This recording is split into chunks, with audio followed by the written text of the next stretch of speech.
Want to replace the lamp on your fridge? With these steps, you'll have it fixed in no time.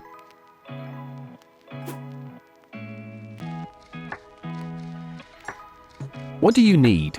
A flathead screwdriver, a screwdriver, and a new lamp. Step 1. Remove the old lamp. Open the fridge door. Remove the cap that surrounds the bulb. Use a screwdriver to do this, if necessary.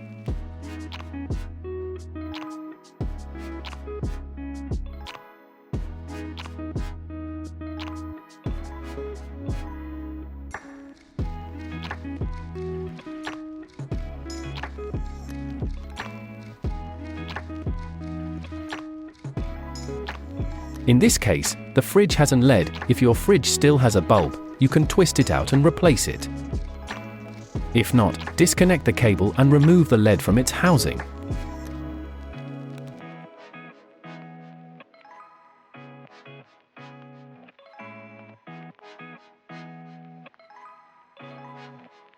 Step 2.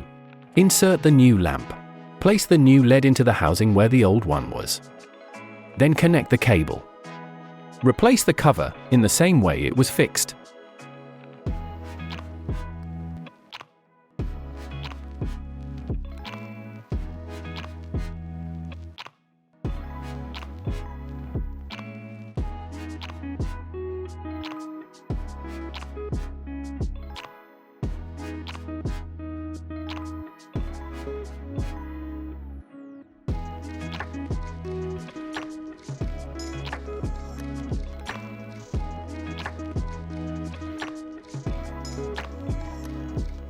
You have replaced the bulb and the fridge is ready to use again.